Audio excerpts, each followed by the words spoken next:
It's 26 minutes on to the hour of 7. And it's just about the time for us to do the Hills and Valley Health Tip for the day. And today we'll be looking at your blood pressure. Yeah? Alright, vital signs measure your body's basic functions. Blood pressure is the measurement of the force of blood against the walls of your arteries. It is written as two numbers. The systolic, right?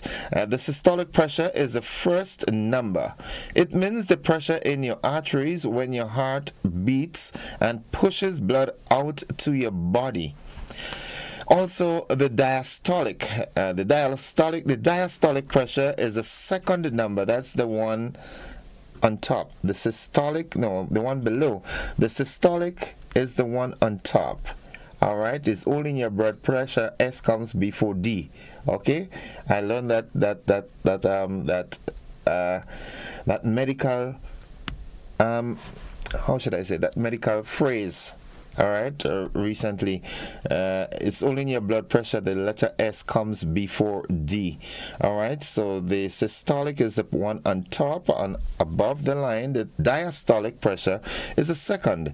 It measures the pressure in your arteries when your heart rests between the beats. Now, healthy blood pressure for an adult relaxed at rest is less than 120 above 80. All right, adults under 40 years old should check the blood pressure at least every 3 years. However, the risk of abnormal blood pressure increases with age, and this test should be done every year in persons 40 and older. Okay, so quickly again, the health tip for today, it deals with your blood pressure. The vital signs measure your body's basic function. That's what your blood pressure is all about. Blood pressure is the measurement of the force of blood against the walls of your arteries. It is written with two numbers, the systolic, that's the one above, and the diastolic. Now, the systolic pressure is the first number. It measures the pressure in your arteries when your heart beats and pushes blood out to your body. So when it pumps, all right, when you get that reading, that's the one on top. It is the systolic. The diastolic is the one when the heart pumps and then it relaxes to pump again. So that is that number. Now it measures the pressure in your arteries when your heart rests between two beats. All right, healthy blood pressure for an adult in a relaxed and at rest place is less than 120 above 80. Adults under 40 years old should check their blood pressure at least every 3 years. However, the risk of abnormal blood pressure increases with age, and this test should be done every year in persons 40 and older. Every year, I have to check mine every day. You understand? While at this, I want to say a very special good morning to Dr. Doland Noel and family. Good morning to you and your dear wife and your little doctor coming up. Good morning to you all. Great, guys. Good morning. Yep. Good. Hope you all are doing fine. Folks, it's 23 minutes on to 7 o'clock. That is the time. Check your pressure daily, especially if it runs in your family, if you've got it through hereditary. Right, yeah, hereditary. That's it, right? Yeah, I hope so. Yeah, if you inherit it, if it runs through your bloodline, if your father and your grandfather and your grandmother and your has it, then it's important that you monitor it carefully because it can be referred to as the silent killer. Sometime last week I had to, I'm so abreast with what's happening with my body, so I find, I don't usually have headaches, and I was having a headache, so I checked my doctor, and he was like, "What, Gordon, I have to admit you?" And I said, "No, that would kill me, doc." 205 over 122, that was high. Thank God I got some, additional medication, and now it's doing good. This morning when I checked, it was still a bit high, a little higher than normal, but this morning it was 156 over 100. I'm giving you my medical status, you know. So pray for the pressure to go down. Good morning to all the medical practitioners, all the doctors. Dr. Keith Johnson, good morning to you, bro. How you doing? Hope all is well. Good morning to you, Dr. Bernard. Why did I start calling the doctor's name? Some would feel left out. Good morning, Dr. Hines. Good morning, Dr. Hensley Batiste. How you doing, bro? Hope you're doing fine. Dr. Granger, good morning. Dr. Devon Globe Francis. Yeah, I hope you all are doing fine. It's time to get with the program this morning. It's time to... Now, before I go, I have to say good morning to the nurses. Nurse Maxwin and Nurse Selwyn and Nurse Pierre. And good morning to you all. I hope you all are doing fine. Keep on doing the great work. Alright, it's time for the word of the day, and the word of the day today, it is an adjective, it is a describing word, it is inalienable. Inalienable. INALIENABLE. Alright? Inalienable. It's a kind of tongue twister for me, but you know, yeah. INALIENABLE. Now, what it means, something considered inalienable is impossible to take away or give up. Something considered inalienable is impossible to take away or to give up. Like me, I can't give up watching cricket with West Indies, even though sometimes they hurt me. You know what I'm saying? The performance of West Indies, don't they hurt you sometimes? Yeah. Now, here's how we can use the word in a sentence. The American ethos is built on the belief that life, liberty, and the pursuit of happiness are the inalienable rights. Inalienable rights. Good? Yeah. Lovely. That's the word of the day, you know. Like I said, I kind of tongue twisted it for me, but that's fine. The thought of the day. Good morning, Nadisha. Good morning to all the wonderful folks in Cafe. Good morning to Miss Susan Williams. Good morning, Devon Maxwin and the rest of the team. How they do? Good morning. Good morning to the folks at the Department of Cooperatives. How they do? Now, home is any four walls that enclose the right person. I like this. So many people have houses but not homes. There's a marked difference. Home is any four walls that enclose the right person. Sometimes you have a house, you have a husband, you have a wife, and you have children, but one of the persons is wrong. And it's no longer a home, it's a house. There's disunity, there's discord, there's anger, there's abuse, there is molestation, it's not a home, it's a house. The house has to, you know, have all the right persons inside. You know what I'm saying? Nice. Folks, the Maggie King of the Grill comes up on Saturday, the 4th of May. That's not very far away, folks. The anticipation, the anxiety is building. It's going to be a wonderful day of fun, food, and entertainment. Yep. Nice.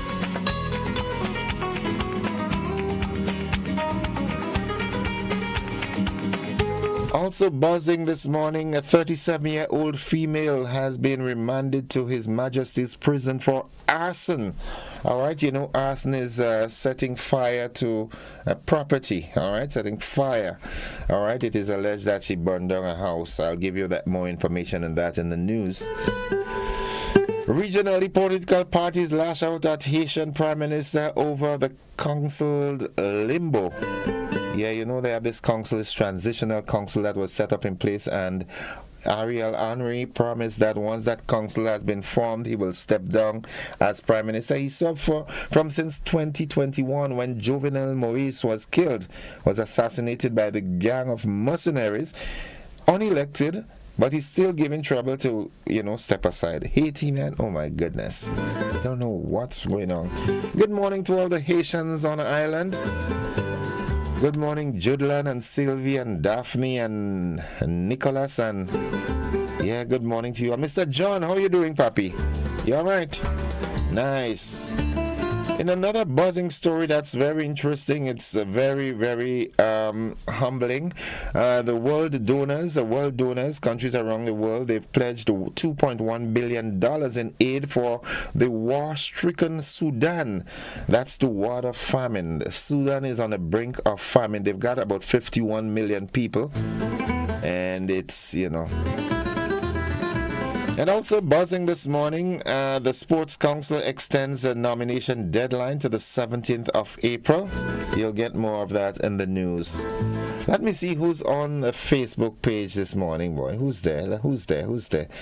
Wow, we have a lot of people. Mary E. Banks, good morning. Mildred Smith, how are you doing? Hope you had a restful night. Yulin Alexander, good morning, everyone. Good morning, Gordon. Have a terrific Tuesday. She's always rhyming the days of the week. T for Tuesday, T for terrific. You will have a great day yourself. Valerie Farray, good morning. How you do? All is well? Any pea soup coming up, Yeah. Tell Kashi morning. Gio and everybody, good morning. All right. Jennifer Lawrence says, good morning. Have a blessed day, everyone. Michelle Bernard, good morning. Yoland Swan, Mr. Joseph, good morning to you. Good morning to everyone. All right. Jennifer Lawrence, that was high, innocent. Good, you're getting on the yeah, boy, that was high pressure. Yeah, pressure that like that. I gonna hear some. According to my dad, when there was once when my pressure was regularized, and I told him, well, my pressure is, I think it was 130. But he said, well, that baby pressure, you had no pressure. Morning, Joe and Miss Annie and everybody. Good morning. Sylvina Charles says, good morning, innocent. Have a blessed day, and everyone else tuned in at this time. Regan Mendez, please Google the pronunciation of the word. All right, okay. All right, nice. All right, all right, good. I agree that. You understand? Innocent, your pressure is too high. Okay, all right. Why did I say that now? Annika Reese says, good morning. Lydia Cameron, good morning. Innocent. Lucille Edwards, morning to Grenada from Dominica with love. All right, tell Roosevelt, good morning. Patricia Williams says, good morning. Bernadette Robinson, good morning, Mr. Innocent. Good morning, Grenada. Agatha Noel says, good morning, Innocent. God bless you. Thank you very much. Anna Williams is in the building. She says, good morning. All right, good morning to Erlin out there in the U.S. Good morning. Nice. Folks, this is where we got to take that break. We've got to do the AM edition of News, Sports, and the Weather. Those of you who are on the television platform, we've got a rebroadcast of last evening's television news. Stick and stay with us. We're with you anywhere and everywhere.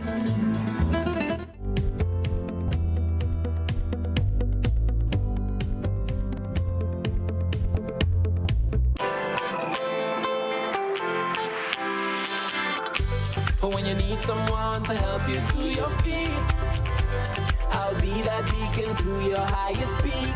Oh, I'll be right next to you, no, I will never leave. Come on, take my hands, we got everything we need. Cause you can look to me, yes, I can. Whenever you're in need, yes, you can. Just call on me and I'll be on my way.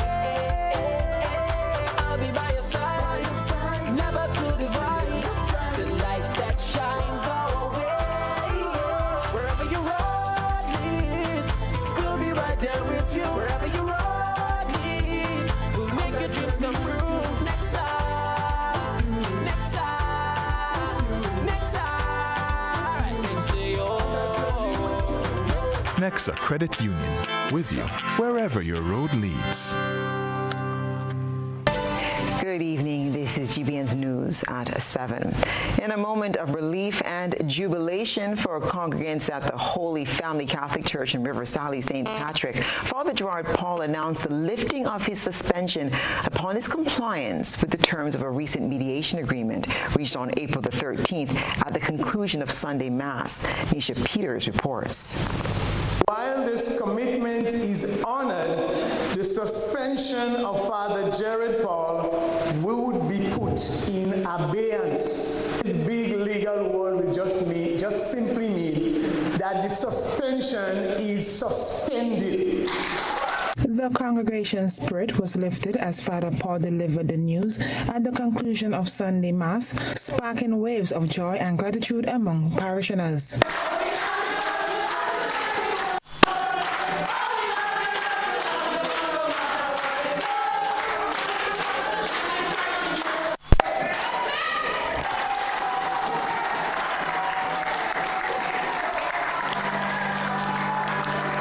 that's what it is. I will continue saying Mass next week and continue my Christian duty.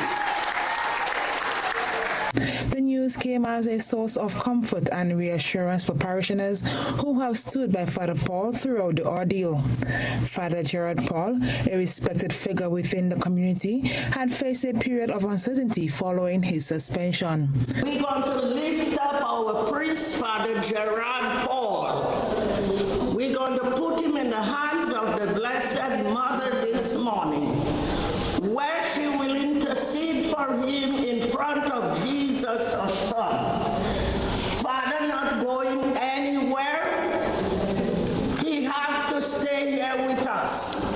And no one mightier than the Blessed Mother and her Son, Jesus. When I heard the news, I was very sad, but today I'm happy.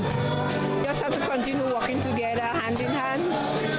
That suspension should have never happened. Protocol was not followed. So I'm very happy today that it appears to have been resolved and it can only go well for the church. So we can say today, praise the Lord, great things he have done. To God be all the glory. I'm happy and I will continue to come and worship with Father Paul, because Father Paul is a genuine man, a man of compassion, a man of God to his heart, just as David. And Father Paul is reaching out and leading people into the kingdom by speaking the truth and bringing the gospel in the right manner to the people. As Father Paul prepares to return to his pastoral responsibilities, there is a palpable sense of unity and solidarity within the community and the Catholic Church in Grenada. We, as church, we need to collaborate, we need to work together, we need to listen to each other and try to understand each other, even in difficult times and in times of misunderstanding, because in times of misunderstanding and times of dispute and so on, dissension, are some of the most wonderful opportunities presented to us to do our ministry. So, for example, if we do reconcile properly in this particular situation, we are demonstrating to people that reconciliation is possible, that it's a reality, it's not something that we talk about. I mean, you had South Africa, apartheid and so on, and they managed to reconcile and prevent civil war. So, I mean, there's so much good that can come out of difficult situations. The lifting of Father Paul's suspension marks a significant step forward in the reconciliation process, embodying the values of forgiveness, compassion, and unity within the church community. Nisha Peters, GBN News. Meanwhile, during Sunday Mass at the Holy Family Church in River Sally, St. Patrick, congregants gathered to celebrate the remarkable 3-decade-long commitment of Sister Ruby Andrew to the church. Led by Father Carl Hain, Vicar General of the diocese, the service was dedicated to honoring Sister Ruby's unwavering dedication and selfless service to the community.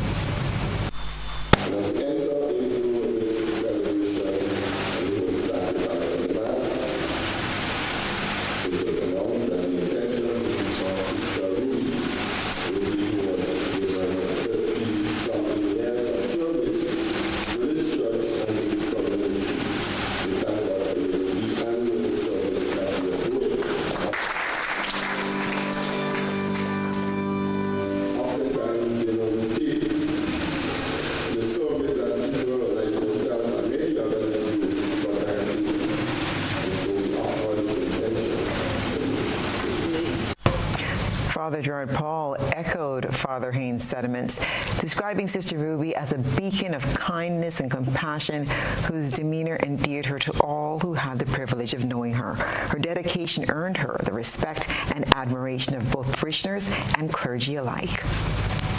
Sister Ruby is a very quiet woman. She's a worker. She's somebody, the kind of, the people in the background.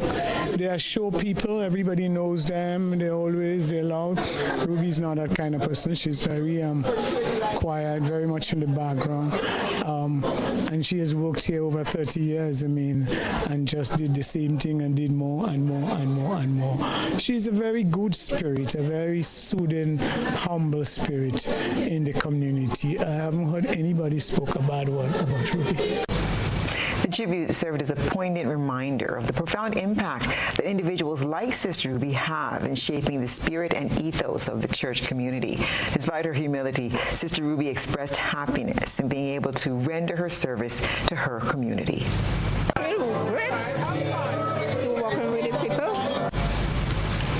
As Sister Ruby Andrews' 30 years of service are celebrated, the Holy Family Church community stands united in gratitude and admiration for her unwavering commitment to serving others. Her legacy serves as an inspiration to all, embodying the core values of faith, compassion, and selflessness that define the essence of the church.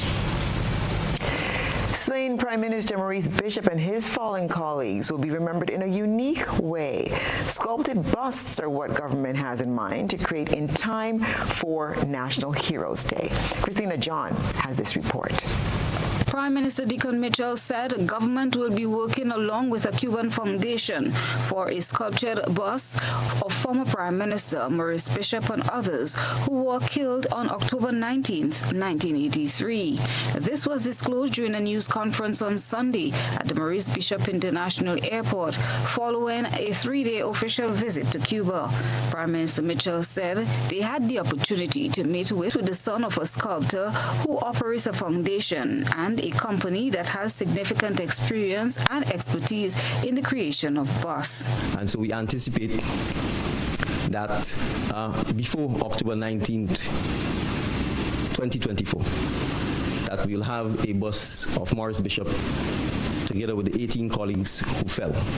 And more importantly, we will signal the commencement of a relationship with that foundation to teach Grenadians, students in particular, the art of bust making, the art of sculpture, and all that goes with it. I highlight this because this is just one example of the significant success and gratification that came from such a trip. The Prime Minister observes the absence of a bust in Grenada in recognition of the former Prime Minister, however noted its visibility in Cuba. Prime Minister Mitchell expressed his desire to have it installed as part of activities to commemorate 19th October 2024 National Heroes Day, which was first observed on October 19th, 2023. And being this, as you are aware, there isn't a single statue or bust in tribute to our fallen former Prime Minister, the Maurice Bishop in Grenada. But at the Casa de Caribe in Santiago, there stands a beautiful statue or bust in tribute to Maurice Bishop. On that date in 1983, then Prime Minister Maurice Bishop, several of his cabinet colleagues, and others were killed by soldiers at Fort Rupert because of internal conflict in the high commands of the People's Revolutionary Government. The killings resulted in the collapse of that government. Bishop's body has never been recovered, and as a result, there is no known final resting place of the revolutionary leader. A bust is a sculpture of a person's head, shoulders, and chest. Christina John, GBN News. Meanwhile, Grenada continues to advocate for Cuba to be removed from the U.S. terrorism sponsors list. Beverly Tellisford reports.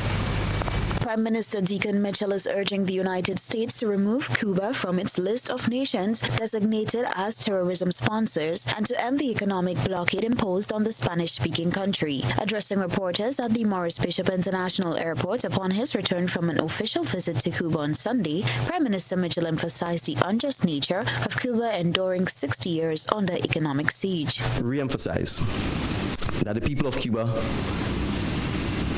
have been under an unjust economic blockade for the last 6 decades.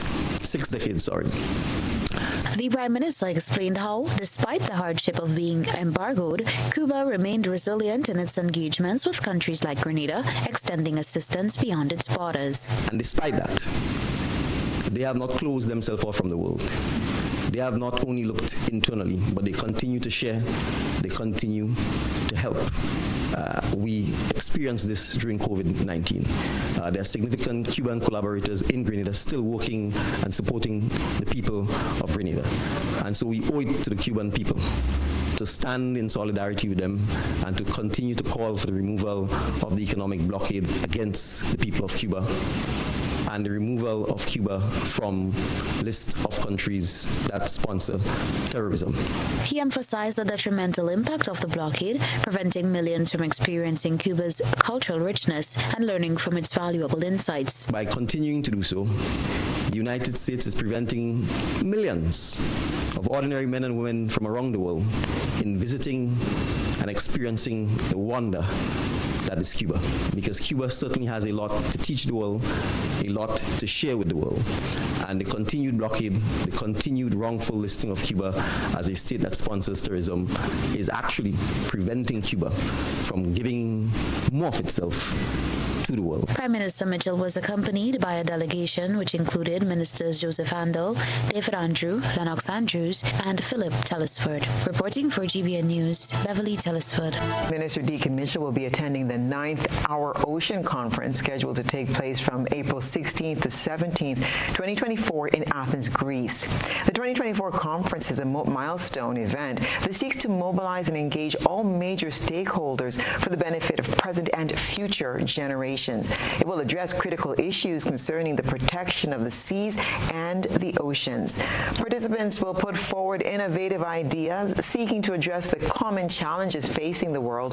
The conference also aims to reaffirm the commitment towards a sustainable blue economy, balancing economic growth, social cohesion, and the protection of the marine environment, while addressing key challenges such as biodiversity loss, unsustainable fishing, marine pollution, especially from plastics, and unsustainable maritime transportation.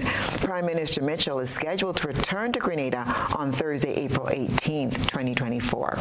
In the meanwhile, Andy Williams, Minister for Mobilization, Implementation, and Transformation, has been appointed to act as Prime Minister in the absence of Deacon Mitchell. Government has implemented a ban on citizens of Yemen from applying for Grenada's Citizenship by Investment Program, or CBI. Beverly Telesford has the details.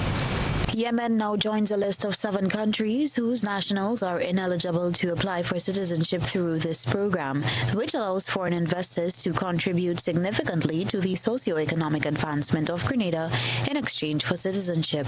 Chief Executive Officer of the rebranded CBI program, Investment Migration Agency Grenada, Thomas Anthony, explained Yemen's addition to the list, which took effect from April 1st, 2024. Well, Yemen was added to the list along with 6 other countries because of the security situation existing on the ground, so that it has become increasingly difficult for our due diligence providers to conduct due diligence in those countries. And so given the state of play on the ground, we made a decision to add Yemen to the list of ineligible countries. The other nations whose citizens are barred from the program include Iran, North Korea, Russia, Belarus, Sudan, and Afghanistan. However, Anthony explained there are certain exemptions for individuals born in Iran, Sudan, Afghanistan, and Yemen. Nationals of or citizens of Yemen can apply with certain conditions. So they live outside of the country, have lived outside of the country for more than 10 years. They have no financial ties to the country. In other words, their income or wealth is not generated from activities on the ground in Yemen. And they have long-term visas for countries such as the United Kingdom, Canada, and the United States. It applies for Iran, Sudan, Yemen, and Afghanistan. Additionally, people from those 4 countries who migrated before reaching maturity and resided for over a decade in a non-sanctioned territory may also be considered for Grenadian citizenship. Reporting for GBN News, Beverly Telesford. 2 Grenadians have been recognized by the Partnership Initiative for Sustainable Land Management for their contributions. Christina John will tell us more. 2 Grenadians have been recognized by the Partnership Initiative for Sustainable Land Management, the PISLM, as part of the 6th Ministerial Council for Ministers, which was held in Grenada from April 11th to the 12th. St. Andrew farmer Shane Edwards was one recipient of the Green Generation Award for his contribution to sustainable land management. The 36-year-old farmer, who farms alongside his brother Rick, acquired almost 15 acres of leased land cultivated with a wide variety of crops: watermelons, tomatoes, pumpkins, corns, sweet potatoes, bell peppers, sweet peppers, cantaloupe, year-round. Shane has adapted a resilient and adaptive approach to farming by implementing sustainable farming practices such as crop rotation, rainwater harvesting, water conservation, and integrated pest management to mitigate the impacts of climate change. Shane has also invested in climate-smart technologies such as drought-resistant seeds or water-efficient irrigation systems that can help increase resilience to changing weather patterns. Also recognized at the ceremony was Grenadian agronomist Darren Williams, who is a recipient of the CSIDS Soil Care Project Postgraduate Scholarship.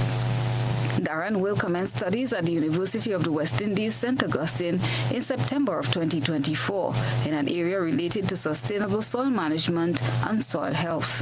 Acting Minister for Agriculture and Lands, Forestry and Marine Resources, Adrian Thomas, congratulated the Partnership Initiative for Sustainable Land Management for their contribution towards attaining sustainable land management within the region, delivering feature remarks at the opening ceremony of the Ministerial Council at the Royalton Resort on Friday.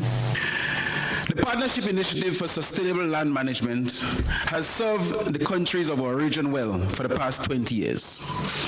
In the case of Grenada, we appreciate the technical assistance that we receive from PISLM in helping us strive to fulfill our obligations and meet our commitments under the United Nations Convention to combat desertification,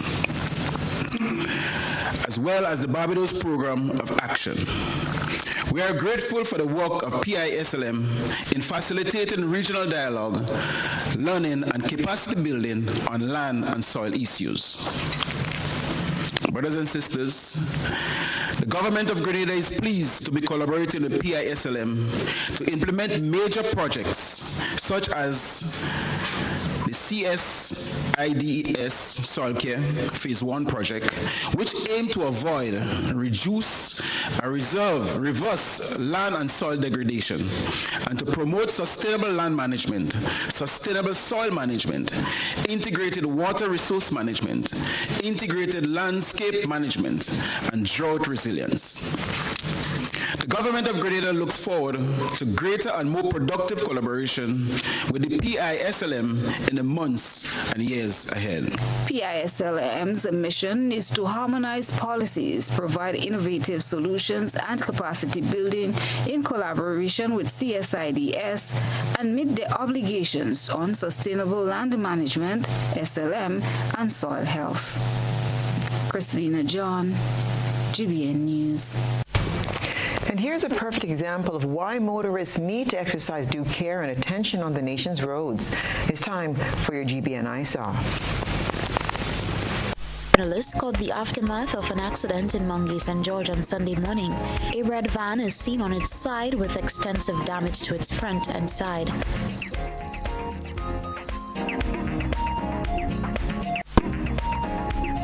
Fortunately, no injuries were reported. We urge all motorists to exercise due care and attention when traversing the nation's roads.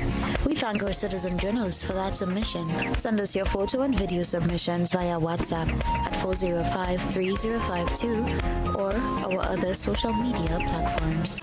On Saturday, May 4th, there will be a shift on the island as the biggest grilling fest in Grenada moves to the big parish. The Maggie King of the Grill competition is at Progress Park, St. Andrew. Come taste the most sumptuous creations from the grill as top chefs and food enthusiasts showcase their culinary skills. Maggie King of the Grill is a festival like no other with live soca music, fun attractions, and games for the entire family. Then from 6 p.m., get a chance to win up to $5,000 $1,000 cash in bingo. Interested vendors and grillers should call 456-3454 to register. It's the Maggie King of the Grill competition at Progress Park St. Andrew. Gates open from 12 noon. Bring your appetite and stay tuned to this station for more details. Maggie King of the Grill is made possible by Bryden and Miners, Hunt's, the official barbecue sauce of King of the Grill, Rubis, Get Going, Independence Agencies, agents for Swiss products, Grenada Paper Product, Grenada Bottling Company Limited, and Waggy Tea Rental and Sounds. In honor of the Grenada 50th Independence, the Royal Grenada Police Force Band presents the second annual Mother's Night Out. Mother's Night Out. The concerts all going down on Sunday, May 12th from 5 p.m. at the Grenada Trade Center. Featuring live from TNT. It's crazy. Time to come. America will have a black president. John King. How many more? June Lodge. Together with the Hitman Inspector, Valine Ned, Samantha Dixon, Alex Phillip, Shane, Innocent, General PP, Kareem, Alexis, Ron Barry, the African Man, and much more. Dress code elegant. It's Mother's Night Out, the Grenada Trade Center from 5 p.m. on Sunday, May 12th. Lots of giveaways and prizes to be won. Champagne and roses on entry. You don't want to miss this amazing experience for mothers. Your tickets only $70 and are available from Gittins Pharmacy in Grand Dance and Grenville, Grenadian Optical, the Police Bandhouse, Police Canteen. Make this a date for mothers. Are you looking for a reliable, affordable, and customer-friendly pharmacy? Look no further than Hills and Valley Pharmacy, the nation's leading healthcare products and services provider. We are committed to serving you at convenient locations. Find an extensive and affordable selection of prescription and over-the-counter drugs and medical supplies at Church Street, Hillsborough, Carriacou, Jubilee Street, Grenville, St. Andrew, near the bus terminal, and Halifax and Grenville Street, St. George. Our committed team is always available to offer valuable assistance for managing your health and wellness. Discover the additional benefits of our wholesale distribution on Halifax Street and our Medcare Center on Grenville Street, where we provide in-house physiotherapy, massage therapy, doctor consultations, and eye care services. Our commitment is to satisfy all your healthcare needs, including competitive prices, loyalty rewards, and special discounts for seniors. Contact us at 435-6904 and WhatsApp 535-4734. Choose Hills and Valley Pharmacy. Remember, your health is our business. I'm a VIP. I'm a VIP. I'm a VIP. Are you a VIP? Have you taken the necessary steps to safeguard your child's health? Let's get it right. Get your child on their vaccination schedule. Our national protection and coverage is our national priority.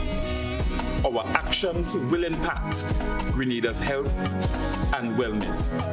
Let's make childhood immunization and vaccination number one. I am Senator Jonathan Lacrette, and I am a VIP champion.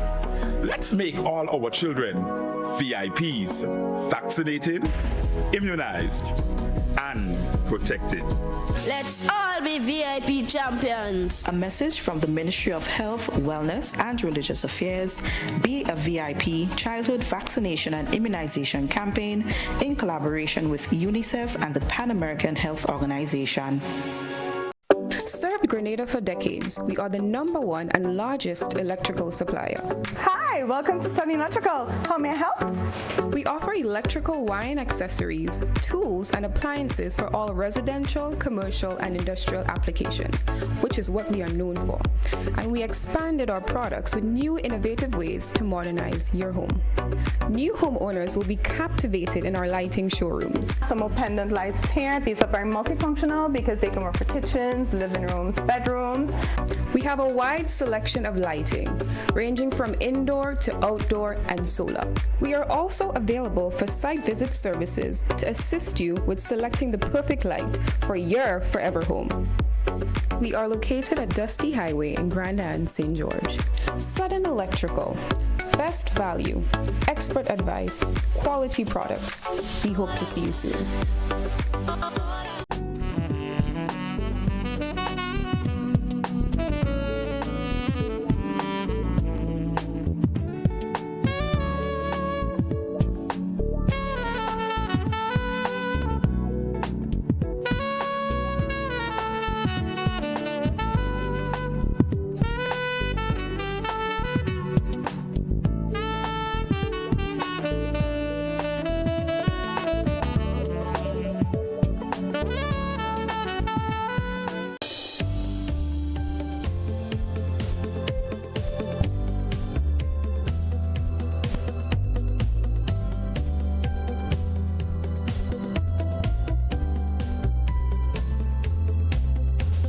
Coming up by bus, jeep and boat, you will enjoy a front row seat to breathtaking Trinidad and Tobago attractions. Antigua's biggest resort definitely delivers the goods. Cricket, crop over, a busy summer of top events in Barbados is on the horizon. From panorama to parade of bands, this steel band is making an impact on all fronts. It's all next on this station.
We say, yeah, GBN we say, arts and culture living, yeah. Rock the box we say, I'm telling you, rock the box, rock the box, rock the box we say, I'm telling you, rock the box, rock the box, rock the box we say, we'll be jamming here on a Thursday.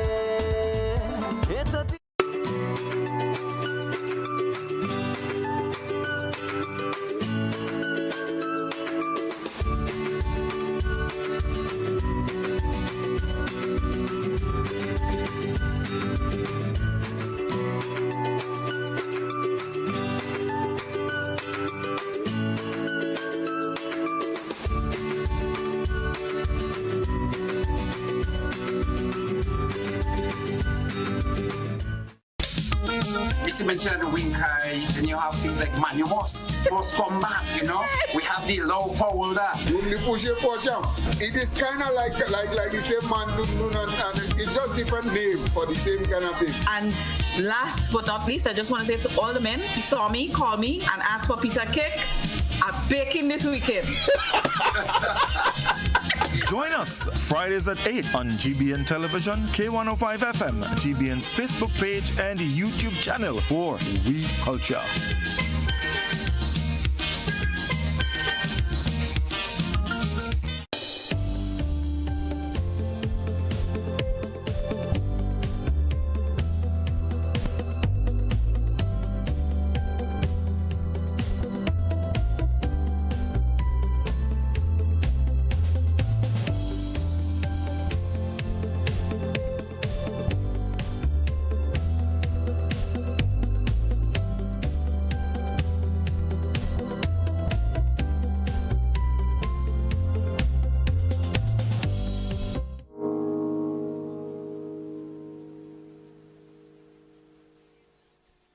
All right, good morning, folks. Welcome to the conversation for today. And the time is 20 minutes after 7 o'clock. I've got with me in the studio Father Gerard Paul. It's a good time to say good morning to you, bro. Yeah, good morning, Innocent. How are you doing? Very nice to be here. Yeah, well, it's always a pleasure to be around this kind of company, you know. Doing fine. I hope your listeners are doing fine. Yeah, they are doing, you know. Waking up to a beautiful morning. My day started after 12 this morning. So okay. It continues. Wow. Okay. All right. So, there's no point in going through the long preamble. Once they see Father Paul is here, they know what Father Paul what we want to talk about. And that recent saga, and I have to call it a saga, and I have to call it recent. Yeah. Thank God, you know, that in the interests of unity, that matter was resolved, and your indefinite suspension was lifted. Mm-hmm. How are things within your congregation? What's the relationship like now with your congregation, with Bishop Clyde Harvey and so forth? How are things? Well, it's very early time, but things are markedly different because last week Sunday, Bishop Clyde Harvey came to my church community and announced after Mass, I said Mass, and announced after Mass that I was suspended. The people were horrified. Okay. You know, it was very emotional. People cried and so. Well, I actually saw the clips from it, you know. Yes, children cried. I mean, people were hugging me and crying and so on. And it was quite an episode. It went on for probably about the greater part of 2 hours or maybe more. There's a lot of question and answer. The people were questioning him, and people were asking, why did we come to that, and has there been any consultation, and so on and so forth. And people felt and expressed their feeling that, you know, they as a community have been disrespected and not treated well at all by not being informed anyway in any form or fashion beforehand, and that it was just simply said to them. And I think he said attempts were made to communicate that suspension to the community, but unfortunately the community did not know anything about it until Sunday morning. So it was really a very emotional. People were very defiant, though. People were very defiant. People resolved that this is not right, and that people said they were not coming back to church and whatnot and the other. So that situation put against what obtains 1 week, obtained 1 week after Sunday. Father Carl Haynes came up to say Mass, and I joined him in the sanctuary, and it would have created quite a bit of confusion in the minds of the people because they don't know what is happening. He appears saying Mass, I am there, and so on.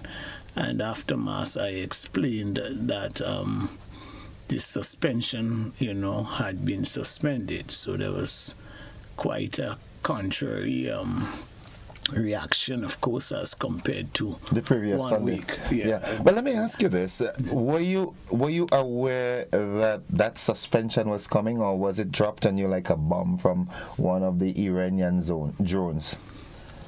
Well, I would say like one of the Israelis' 20-pound bombs on the homes of the people in Gaza. No, I was not aware. I think it was the Monday before somebody said to me that there is a letter that is coming to me, but I never got that letter. The letter actually came, I think, midweek in my office. I remember an evening my secretary brought 3 letters for me, and I just took them and rested them on the desk.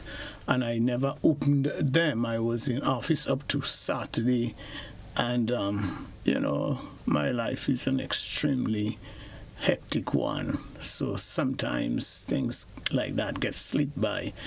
And so that letter, actually, I only read that letter yesterday afternoon. The suspension letter? Yes. From last Sunday? No, not previous last. Sunday. Yeah, 2 Sundays ago. Yes, the previous, about a week and a half. No, it had been short of a week because I said the letter came about Wednesday last week. Okay. And I would have read it yesterday. So, yeah, I wasn't aware. It was Saturday night that Father Carl Haynes called me and we talked. And then he called me back and told me that I am suspended. And he didn't say that he was going to see Mass. He told me that I was suspended. So that's when I formally learned that I was suspended. That's a Saturday before Bishop Clyde Hardy came out. That Sunday, yeah. Mm-hmm. So that's how it happened. And, well, I don't know. I mean, listen, man, life is life, Today you're walking down the road and the next minute you fall down and you die. Yeah.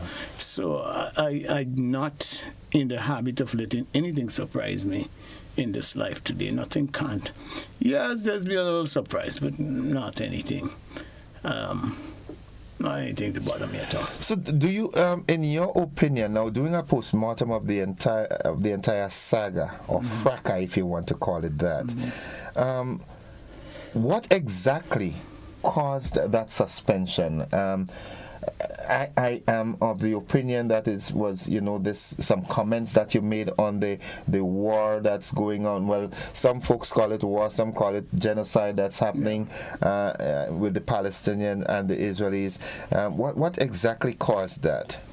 Okay, Holy Week, which is the week before Easter Sunday, the entire week is referred to as Holy Week.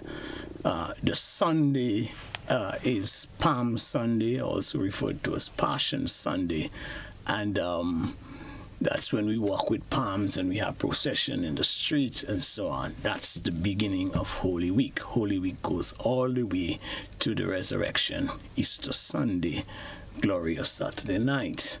So that week begun, and on the Wednesday of that week, we usually have a retreat, a priest retreat for a half day. It was held in Grenada. I couldn't make it. My stomach wasn't well at all that day, and I did inform that I couldn't make it. The evening from 5, we have what you call the Chrism Mass. Chrism Mass, the name comes from the fact that it is the time when we bless the oils, the holy oils, the oil of Chrism, Chrism Christ, the oil for the sick and so on. We bless the oils. The bishop does it in a mass with the entire clergy at the cathedral. Then again, I was not well. I thought I would make it on time by the afternoon, but I was really down. I thought I couldn't make it at all. But it was way after 6. I got up and I said, listen, I'm going to go. And I went. So I got there maybe minutes to 7, but way down late. Mass was in procession and it was almost completed when I got there. And so at the end of Mass, when, things like announcements are made, I went to the mic and I talked about the Gaza situation, the horror, the genocide, the extermination of the peoples that are taking place, and the fact that it is being financed by the United States because they are giving Israel no limit to military equipment and aid. They are providing them with 20-pound bombs, and we saw in the last 6 months that over 33,000 people have been killed, not talking about probably more than that who are still trapped. Still trapped under the rubble and unaccounted for, as you said, So I talked about that situation, and then I said that the church was very silent in the wake of that. Now, I don't know. The fact is that it remains that that is widely known. I mean, I was just stating a fact that the church is very silent, and I'm horrified by the fact that the church is very silent on the matter. And just for clarification purposes, were you then speaking specifically of the Catholic Church or church in general? I speak specifically of the Catholic Church, but intuited that it was the church in general. I mean, we haven't heard the other church communities speak. And I'm talking about locally. There is the AEC, the Antilles Episcopal Conference. That's the conference of bishops that represent the various dioceses and archdioceses across the Caribbean, English, French, Dutch, and so on, speaking Caribbean. And we haven't heard a statement for them in 6 months' time. I heard on 2 occasions, on Christmas and sometime before the Pope said something. But to me, what he said was very soft. It didn't reflect the situation at all. I mean, in contrast, you have the Pope, for example. He came out with a document recently about same-sex marriage. And not same-sex marriage, sorry, I really want to correct myself on that. Not same-sex marriage, but blessing of same-sex couple. That document encourages priests and so on to bless same-sex couples. Now, this is an extremely controversial position to be taken by the Pope. Now, the Pope has a right to have an opinion and to say what he wants to say and to put out whatever he wants to put out. But people are going to react. The bishops in Africa, for example, recently, probably 2-3 months ago, put out a very strong statement against it. Now, I was speaking against it long before. The bishop in Grenada and some priests, not many of the priests really, was saying, oh, the Pope is right and the Pope is right, But I spoke out that I do not understand that, and nobody would get me to bless same-sex couples. I literally say the Pope will have to take my hand and do this and do that to bless. So, so I'm saying that he has put his neck on the block. He's gone out on a limb in the face of a lot of criticism from the church community throughout the world. From day one, he has stuck to his position. And he has taken a very strong position in that. He has not taken publicly a strong position in Gaza. Okay. And then I hear people talking about, the church has its diplomatic concerns and all that. To me, in my view, that's utter garbage. You understand what I'm saying? If I stand here and I see somebody just chopping innocent to pieces or battering him with a piece of wood, and I'm not shouting at them to stop. I'm not doing anything. I'm just lamely, quietly with my arms folded and I say, boy, don't do that, Boy, no, don't beat him, And that's it. And you're being beaten from morning to evening. You are dying, and I'm not picking up the phone. I'm not shouting to the world. What is that? And that's, in my view, that's the behavior of the Pope and the church in Grenada and the church throughout the Caribbean and the church throughout the world. Now, I am not saying in specific churches church communities, people have not. I have seen priests and pastors and so on, Catholics, protesting against Gaza in very strong terms.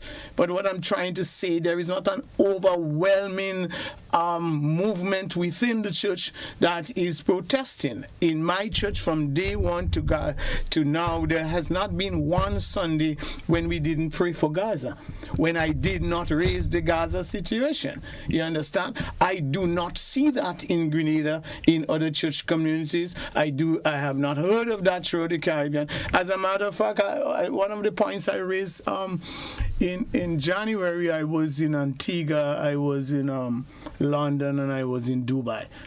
And in all of those countries, and I went to a couple other countries as well, in all of these countries, you're hearing a lot of conversation about the Pope's document and the Pope's position on blessing same-sex couples. And people are very, very, very much in the negative. But the point is that there's a lot of discussion on it. Okay? I am not hearing that kind of discussion in the church communities regarding Gaza. You know? Whereas we did not come to speak about this same-sex blessing of same-sex couples and so forth, what is your personal position on that? Well, I've actually given my personal position. My personal position is that I will not bless same-sex couples. I will completely ignore that. I have said that at clergy meeting. Everybody in clergy knows my position on that. I will completely disregard that. I think this is completely not in order. Let me tell you something, man. We have had a history of over 400 years of slavery in which Africans were brought to the Caribbean. We know that history very well. Africans were brought to the Caribbean. They were exterminated from their countries. They went through the Middle Passage. They were treated worse than dogs. I mean, you were sick and you got diseases in the process and you died. They just threw you overboard like a piece of junk. We came to the Caribbean. Slavery was the most brutal form of slavery in the history of humanity. Slavery is as old as humanity, but there has never been before and since the kind of slavery we experienced here in the Caribbean, where there were slave societies. In the Bible, you speak about slave. St. Paul talks about slave, free man. So you had the society was made up of all different people, and including slaves. But slaves had rights. In the Caribbean, slaves had no rights. Okay, so you had a society constructed just for the purpose of making wealth for Europe. You understand? So when people talk the garbage about, oh, New York is this and Paris is this and so on, they built their wealth and they built the wealth and the country and the cities on the backs of poor slaves in the Caribbean. This is 400 years, and they have continued to do it, extract all these minerals from Africa and so on. Meanwhile, they would show you the Africans with big bellies and starving, and Africa poor, Africa poor. Africa is not poor. Recently, there was a video going around, and I'm trying to remember the name of the gentleman, but a big man in Europe was telling a convention, a gathering of big-time European people that we have to keep Africa where it is, or else Europe will become poor. I mean, we have this situation in Niger, just recently, West Africa.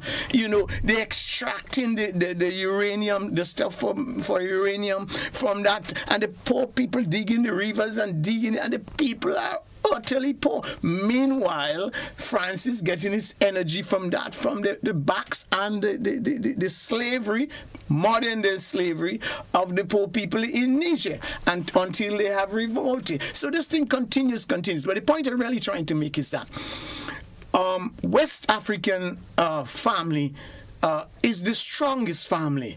This is where we get the saying, a village brings up a child. Yeah. Okay? Mm-hmm. And because that's the reality. And my West African friends continue to tell me the same thing. If you live in West Africa, in traditional West Africa, you live in a yard with many houses, and you can take a shot on a pans anywhere, you can eat in any of those houses. There is a strong sanction on greediness. So, for example, you can't come out to school in the evening and eat in every house. You eat and that's that. And when you meet a pot of food or some food in a pot, you take some, you leave for others. You don't eat everything, or you don't just eat the meat and leave the rest of food. There's a very strong sanction in that. So West African, that's the tradition of West Africa. But West African families were destroyed in the Caribbean here in slavery. They were put in hot houses for man and woman to have sex. Big, strong, powerful men and women to copulate in the night and to make big strong children. A fellow like me didn't stand a chance. They ain't gonna put me in the house because he's a little fellow. You understand what I'm saying? They want big strong people. Like you. Innocent, well, you know. And that is what is happening in life today. Innocent is still big and strong, and he's running all the girls and Jerry ain't getting anything. But anyhow, the point is that that's what was done, and this family was destroyed. But the retention of the African family remain. A lot of the traditions, very strong traditions, remain with us. Now, during the time, where was the Catholic Church to speak for Africans? Where was the Catholic Church to speak for slavery? The Catholic Church has a history of silence. A history of silence in the face of genocide. When the Indians were being exterminated, we hear about the Caribs jump over Leaper's Hill and all that kind of thing. The church was present in the Caribbean at that time since then. When slavery, the church was present. There are a few instances like Las Casas, the savior of the Indians, who suggested that we go to get Africans to enslave them, because they say Las Casas was a priest himself. He was a priest himself, and they say he had Africa. I don't know. They say he had a Indian girlfriend. So when you get nice on the table, you end up feeling sorry for all Indians. So he went to Africa. You understand? But during the time, the church spoke nothing. Now slavery come to an end, and immediately the church start telling Africans that you are living in sin if you are living with a man is living with a woman without marriage. So you could imagine that.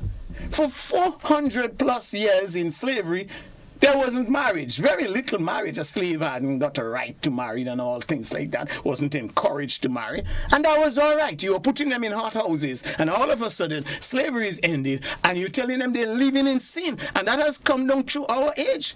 You and I know many people, many old little ladies who work at the altar, and they're very involved in church. They can't go to communion, they can't do this, they can't do that. They're feeling shame, they're feeling bad because they had sex before marriage and all this foolishness, fornication, stupid talk about fornication is sex before marriage. That's another topic which I don't believe in at all, because that's not what the Bible says, period. That's not what the Bible says, period. Fornication in the Bible, in St. Paul, is irresponsible sexual behavior. You understand? Now, all through the Old Testament, there was no marriage. Even in the New Testament, they said Joseph was betrothed to Mary, and they had not yet come to live together. When they came to live together, that signaled marriage. That was what marriage was. It was not going in a church. All in the Old Testament, there was no church. Long before there was a temple to go to. And nobody got married.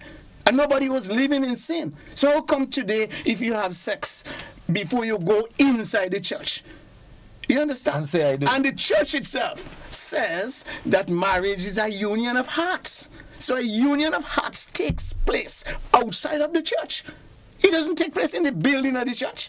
Inside of the building of the church. And who the hell going to ever go and get married with somebody without having sex? So I was sinning yesterday, and today I'm not sinning because I went to church.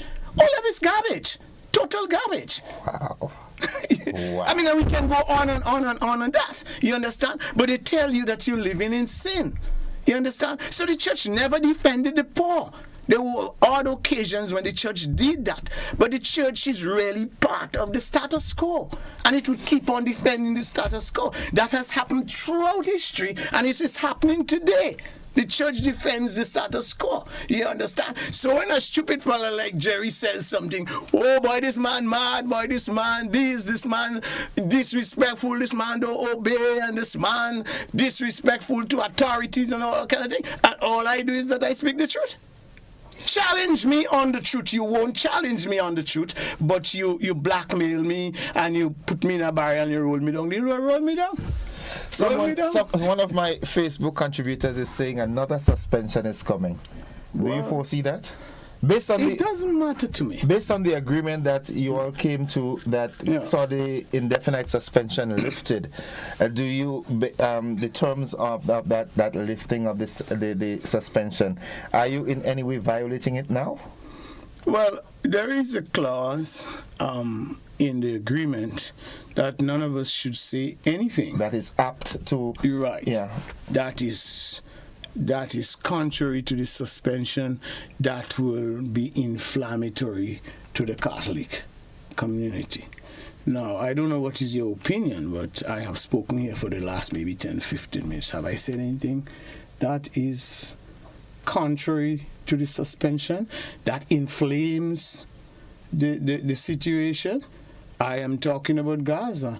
I am talking about the fact that the church has been silent. This remains a fact even today. I don't know. I don't have freedom. As a matter of fact, at Sunday's Mass, at the end of Mass, I decided that I had to clarify because the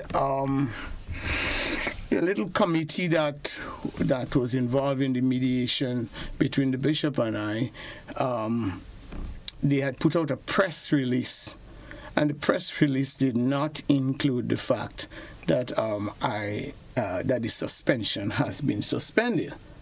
So I got wind of that Sunday morning, and I was crazy because the whole issue is about suspension, and you're putting out a statement and saying nothing about suspension, nothing about the fact that we have agreed that the suspension has been suspended.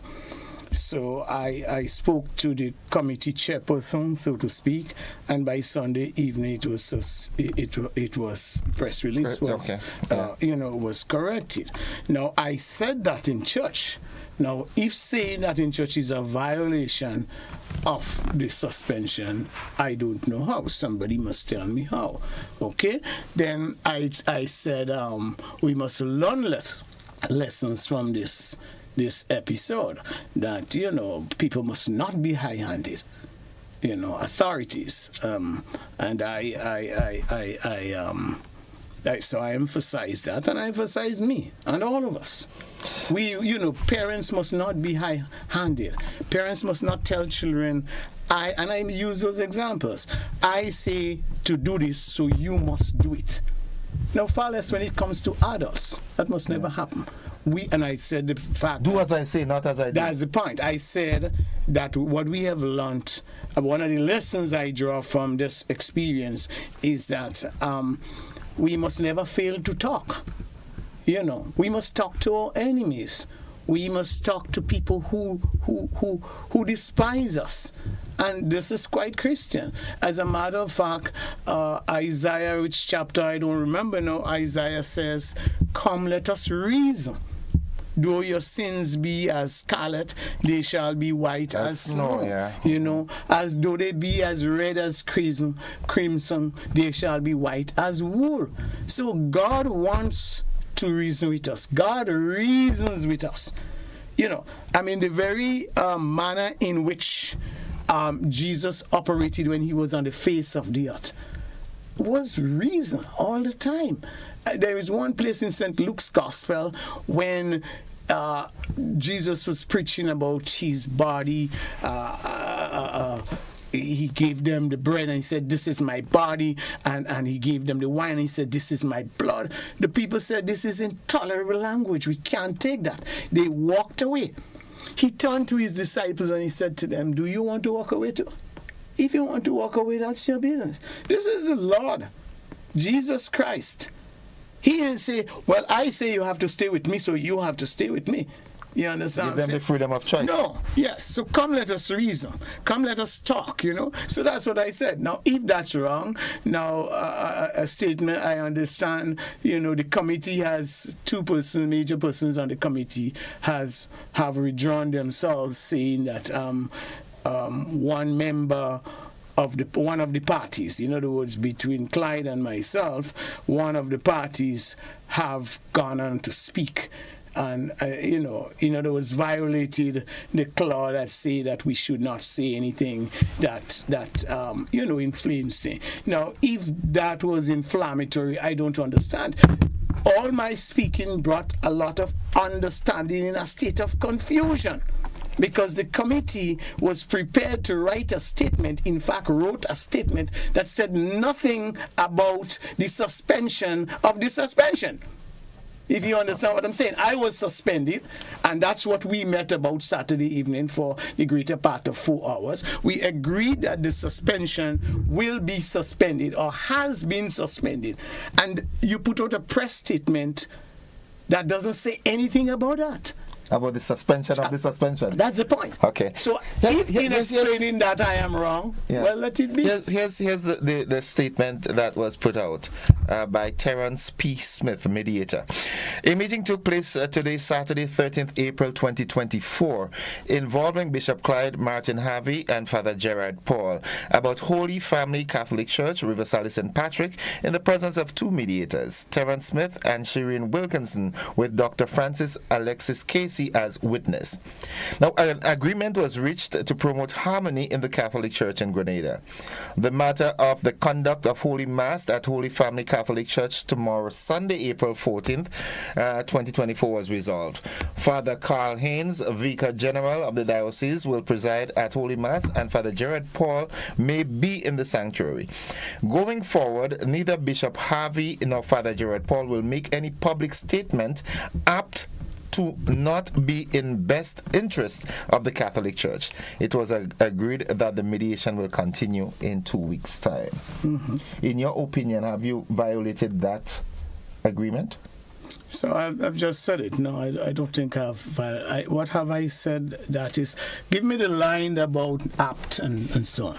Right. Going forward, neither Bishop Harvey nor Father Gerard Paul will make any public statement apt to not be in the best interest of the Catholic Church. So if in the context of Gaza, criticizing the church is something considered to be not in the best interest of the church, well, then I have violated it. But what is criticism really? Opposing views. Opposing views. So if I say to you, but I don't find you look like you bathed this morning. You understand what I'm saying? Somebody would be laughing. No, you could get very angry about that, Or you could say, boy, the man he didn't shoot, boy. That man could see things. You could say nothing at all. You could say, boy, I didn't beat in shoot, Boy, let me run, go and catch a show. You understand what I'm saying? Yeah.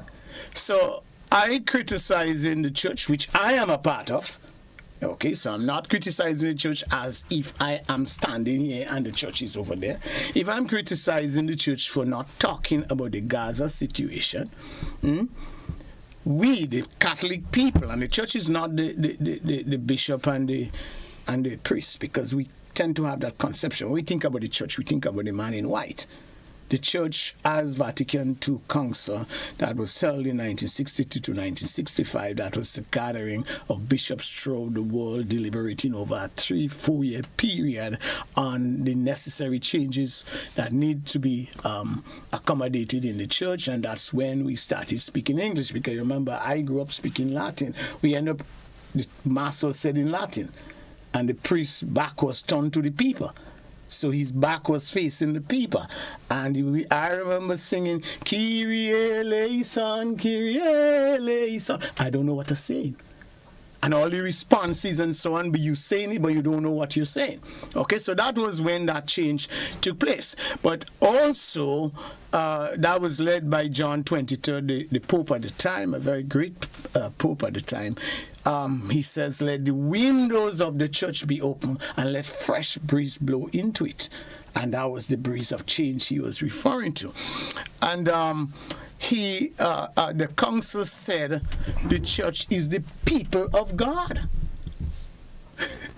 So I extend the church as the people of God, meaning that people who don't even come into church or not even baptized. Because everybody in the world is the people of God who created you. Yeah. You understand what I'm saying? So, okay, but the point is that going back to, even if we go in with the more traditional concept of church, so if we must learn to criticize our own selves. Self-criticism is a very important thing, and if we don't learn to criticize ourselves, then we can't take it when other people criticize us. So in making critical remarks, as I am doing now, I am criticizing my own self, which is the church. That we need to change. We need to be better. And the world has been far better because there have been people who stood out in the cold, who stood out as one individual. I mean, come on, remember Nelson Mandela was still on the books of the United States and England, and all these garbage people and them, these weasels. He was still on the books as a terrorist 10 years after he was president of South Africa. You understand what I'm saying? So Mandela was called a terrorist. He's thrown to prison for 27 years. That's how, St. Paul says the whole world is groaning in an act of creation, of becoming, of being recreated. We do not live in a static world. Everything is changing. Just the last time we didn't have no phone at all. We didn't know what a phone was. When I was growing up at 9 years old, electricity came in my village, and there were 3 houses that had electricity, our house being one. People used to come up the gap and risk our bad dogs just to see the light.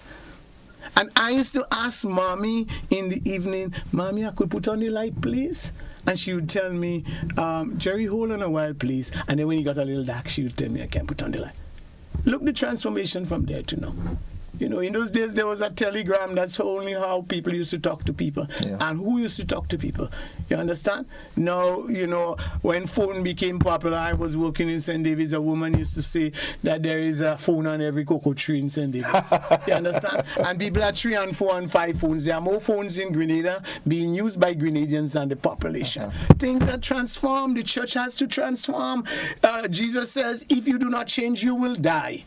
You will die. That's what Scripture tells us. You understand? So the idea that we are living in a church, and this is how it has always been. As a matter of fact, what we operate in as church today is not what obtained at the time of the disciples, not obtained 200 years later, 1,000 years later. The church is constantly transforming. And anybody who tries to talk about transformation, like in Cincinnati, there was what you call a liturgical committee that was formed. And they were trying to change things in the church. But you know how they were being looked at. But when the council, the International Council of the Church, Vatican II Council came, they looked back to the same people they were condemning to get ideas. And a lot of the ideas were adopted. So I am talking foolishness today. Tomorrow, please God, you talk that nobody will bother with you. Because it's not controversial. It's not anything that is concerned as, I was referred to yesterday, somebody saying rebel priest. Yeah, well, I'm seeing a lot of that. Let me ask you this, we're running out of time. Could you imagine that? Yeah.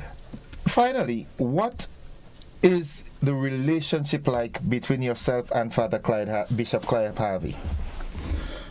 Well, I would like to construe the relationship as a relationship that is in a process of healing. I hope so, in my heart. I mean, the thing is that, and I'm not just speaking, if anybody knows me, I speak from my guts. So what I say. You're passionate about what you're saying. Yeah, not just passionate. We could be passionate and we're saying something here and we mean something else. I just speak from me. You understand? In all of this, I never consider we have a bad relationship. We just on different sides of the fence on a particular matter. You understand? I mean, you look at the politicians who come out in public and make noise and they're drinking and eating together and they're friends and they're talking on the phone and so on. So I do not consider the bishop who is the leader of the church in Grenada, who came here 7 years ago, and I, who have been a priest for 30 years and 40 years ago, went and studied. I cannot, in any time, and we have had tough times before, I cannot feel in my heart any kind of animosity. Yes, I will be passionate about the issues. I will be very serious about the position. And very vocal. Yes, but to say, well, like something, thing inside of me, and anytime I think about this man, I'm angry. No, that doesn't happen. No, I don't know about him. I can't speak for him. But the point is that having met on Saturday, I think the tension was eased quite a bit, and I think we are on the road to reconciliation. Now, I do not know what he thinks about the fact that I have spoken and that I'm speaking to you now and so on and so forth. If he sees that the wound is being scraped all over again. Are you worried about that? No, I'm not bothered about that at all. No, I'm not bothered about that. I mean, in my view, any reasonable person will not be bothered about that. In fact, listen, a lot went on before. And we cannot leave people like zombies now not sure what has happened. So I think the discussion I'm engaging here, it may raise more questions than answers, but it will bring some clarity. And clarity is something that happens over a period of time, you know, and things must not be in a wall of silence, you know. Last week, this time you're hearing that I suspended, you're hearing these people that this was all over the world. Don't we know that? Yes. Right, and then all of a sudden this week you hear reconciliation, or they meet and they agree, the suspension has been moved, nothing said again. To me, that will be very awkward, and that will be very lacking in terms of the constant dialogue that needs to go on. Maybe I said something that I shouldn't say. Maybe I said 3 things or 10 things I shouldn't say. But haven't I said a lot, I think? That will help clarify. That is my hope. Father Paul, I want to thank you for dropping by this morning. It was short notice. Someone says, you are a man of God. Now, someone else is saying, nobody saying you can't have an opinion. It's your disrespect that's causing the problem. Do you think you're disrespectful? Well, you see, these are the cliches that are being used all the time, and I've had that for 30 years as a priest. You know, you've had bishop after bishop after bishop saying to the people of Grenada that I am disrespectful. Now, I have sat umpteen times with those same bishops, all the 3 bishops in my time, okay? Uncle Sid, Sidney Charles, I call him Uncle Sid, because I do not call Bishop my Lord. My only Lord is Jesus Christ. So I used to call him Bishop Sid. I used to call him Uncle Sid or Bishop Sid. Same so for Vincent Darius, I call him Bishop. I don't call him my Lord. Same so for Clyde Harvey, I call him Bishop. Or Clyde Harvey, or Clyde. You understand? By the way, I know him over 40 years ago. So, okay, so I don't know if some people might think me saying Clyde here is disrespect. You know, I don't know. But what is the disrespect? And when I've sat with them, none of them have been able to show me concretely how I have disrespected them. But they would have said before that I disrespect them. They will continue to say. So these are the kind of cliches that goes out to people. And he disrespectful, and he this, and he don't obey the bishop, and he don't have no respect for authority, and he this, and the talk goes on. You understand what I'm saying? But I would, you know, if I were in conversation with that person, I would have to ask them, how concretely, tell me in concrete terms, how have I disrespected? By expressing myself? I mean, if I have said to the bishops, all three of the bishops that have reigned during my time as a priest, I've said to them, if I have disrespected you in public, I will apologize in public. If I have done anything wrong in public, I will apologize. If I have done it in private, I will apologize to you in private. But they have yet to show me how I disrespect them. You understand? The thing is that, and I'm not saying that the person who said it is hypocrite, but it's a lot of hypocrisy, you know. In front of dog is Mr. Dog, and behind Mr. Dog is dog. You understand what I'm saying? No, serious. So a lot of people, yes, Bishop, yes, my Lord, yes, boss, yes, boss, yes, boss. And when they told him, you understand? You understand what I'm saying? I don't do that. If I say John, John, John in front of you, is John, John, John behind you. If I call you my Lord in front of you, I call you my Lord behind you. You understand what I'm saying? So it's the hypocrisy, and let's be quite frank. I mean, there are a lot of priests in Grenada who afraid the bishop. I don't mean in this bishop, and they afraid all them bishop and them. And you know, they both, but behind them, in a clergy meeting, I speak, everybody quiet, and behind they go say, boy, Jerry, but like what you said. You understand? So I get the bad name, I disrespect, I bad, I speak. But them fellas agree, you know? All them fellas agree. You understand what I'm saying? No, I leave out of the internal forum. I leave what you the Africans have a saying that you wear your what on your sleeve, your emotions on your sleeve. I don't wear just my emotions on my sleeve. You see, I get very emotional when I speak, so maybe people think I'm vexed or angry. I'm not angry, you know. But I wear my life on my sleeve. So if I tell you good morning, I mean good morning. Yeah. I don't saying good morning to you because it is expected that I should say good morning. It looks as a good thing and the right thing to say good morning, and I have to look good, so I will tell you good morning. But in the back of my head, I want you to die. You understand what I'm saying? No. If I tell you good morning, I mean good morning. And that's the thing. You know, the hypocrisy, I cannot take it. All of us don't like hypocrite people, but we all hypocrites. We like to be hypocritical. You know, when somebody talk bad about, but I'm hypocrite and I'm the Kurdistan.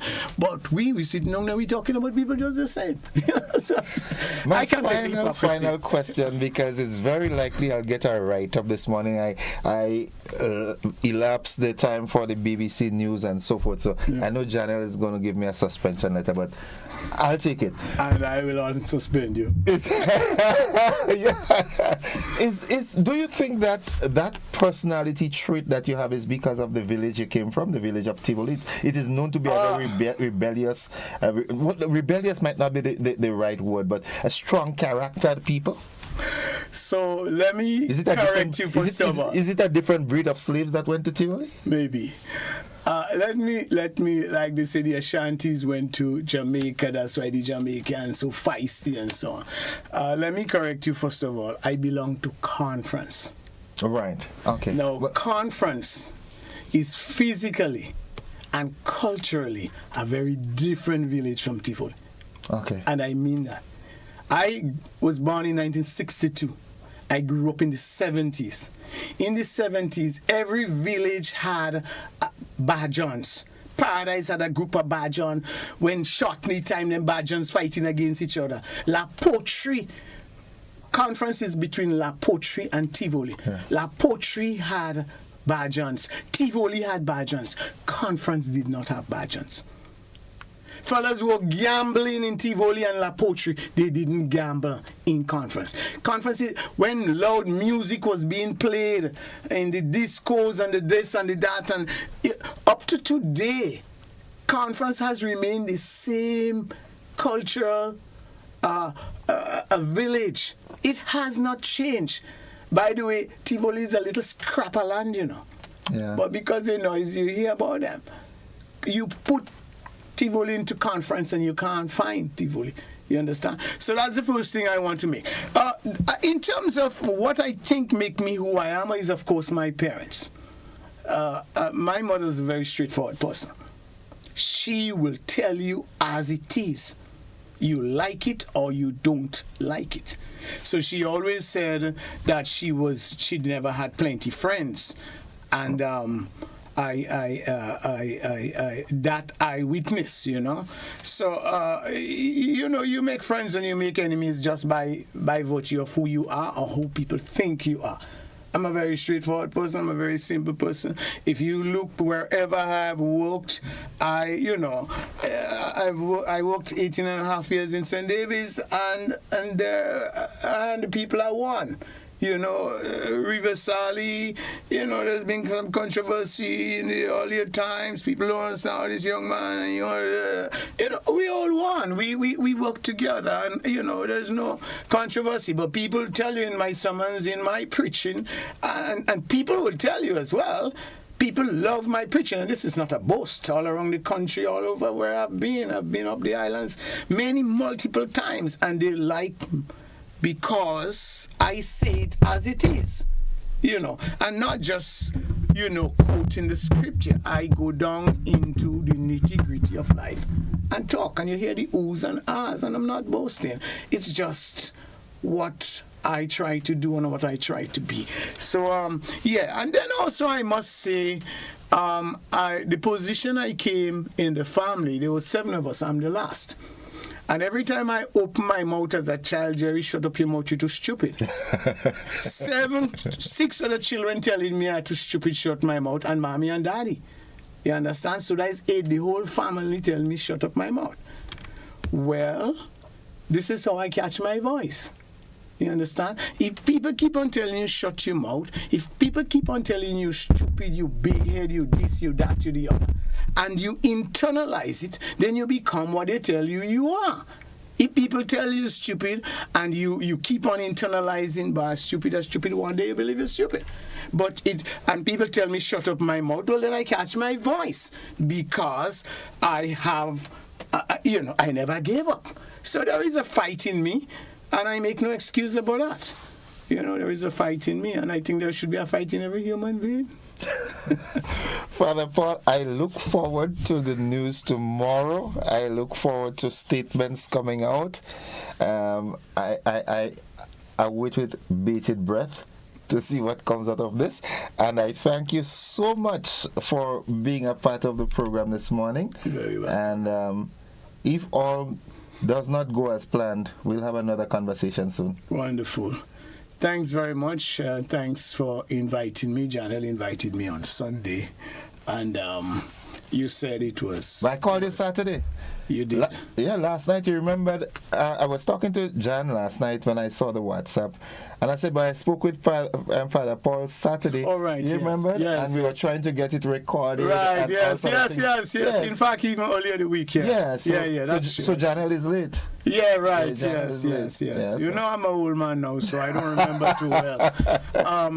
But I'm grateful for the opportunity to come to share, and at least give some clarity to what's been going, because I'm looking at some of the comments that are coming in via our Facebook page. All right. You could see that, as you rightfully say, there has been some measure of confusion. There has been some high level of hypocrisy and so forth. So you're seeing folks saying, I like that priest. Some saying, I like him, but he's a bit too stubborn. And things like. So at least people got the opportunity to hear it from the belly. And it's nice.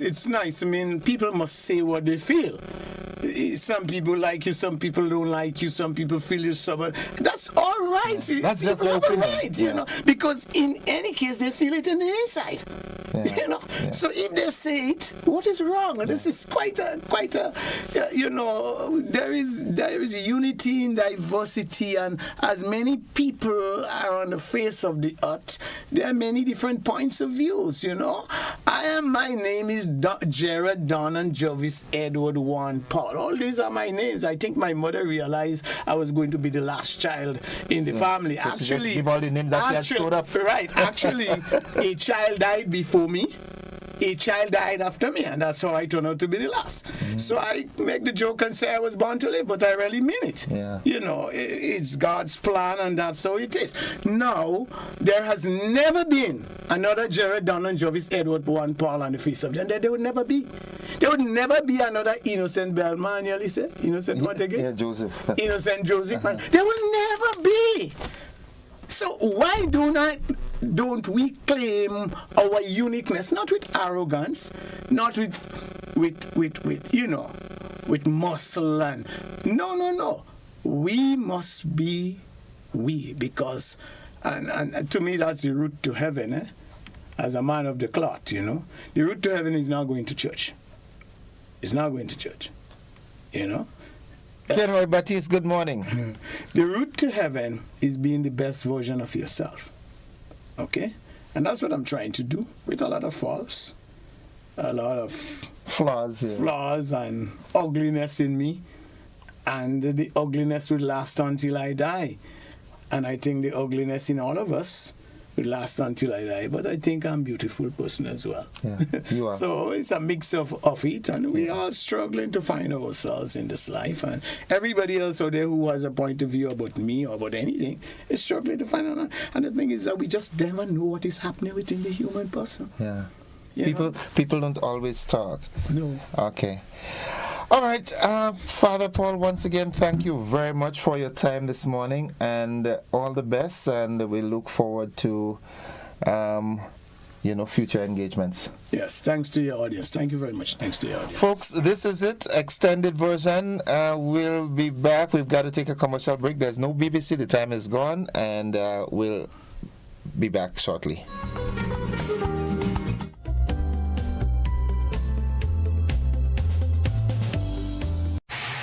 Mark your calendars, football fanatics. The GFA is turning 100 this year, and we're ready to celebrate. It's GFA's Legends Weekend, a 3-day extravaganza, kicking off on Friday, May 3rd, and running all the way till Sunday, May 5th. Witness history in the making. The Caribbean taking on the world in a clash of legendary international footballers on Sunday, May 5th at the electrifying Kirani James Athletic Stadium. Get ready to roar with the crowd as iconic legends like Emmanuel Adebayor, El Haj Diouf, Alex Song, Michael Essien, Luis El Matador Hernandez, Shaka Hislop, Asamoah Gyan, Ricardo Beebe Gardner, Russell Latapi, Shallery Joseph, Jason Roberts, Dexter Daps, and a whole host of superstars light up the pitch. From breathtaking goals to unforgettable memories, GFA's Legends Weekend promises an epic celebration of football you won't want to miss. Keep your eyes peeled on GFA's social media for the full squad reveal. GFA's Legend Weekend.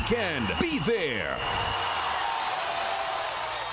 Kiriko Maroon and String Band Music Festival 2024, April 26th to the 28th. Coming together to preserve and showcase our culture is who we are. Friday the 26th, Belmont at the Chapel. Early morning libation, 3 p.m. Saraka, 7 p.m. the official opening ceremony and cultural evening. Saturday from 10 a.m. Hillsborough Square. It's Strings in the City.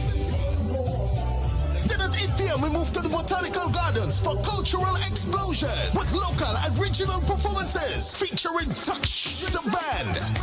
Admission $60. Then on Sunday, it's the grand finale, Paradise Beach. From 12 noon, musical entertainment. And from 4 p.m., Paradise Beach Friends, cultural entertainment and live music. Admission $20.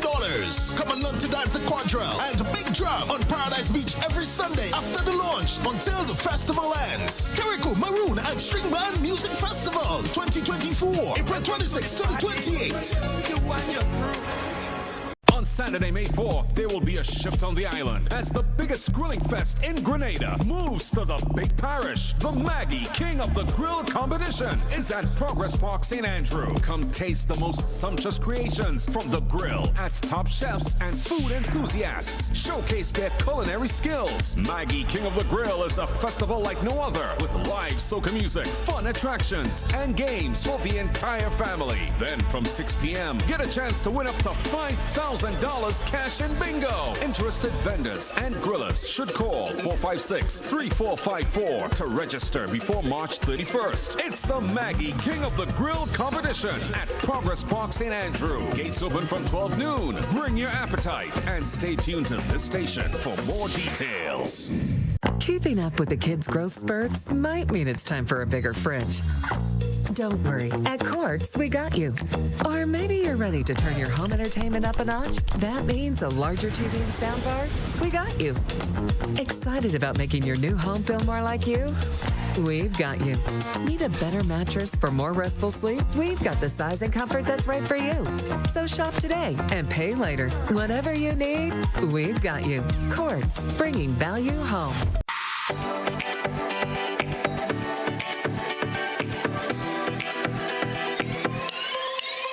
From the fertile heart of Grenada to the far reaches of the globe, Rams Supermarket brings together the best of both worlds. Savor the freshest, locally sourced produce from our trusted Grenadian farmers and explore a curated selection of top-quality international favorites. Experience a shopping journey where warmth meets a world of flavors and affordability meets premium quality. At Rams, we welcome everyone to discover the joy of global and local culinary delights.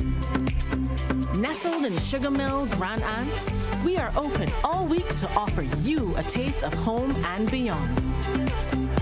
Rams Supermarket, where our family, community, and the world come together. We are the good food people.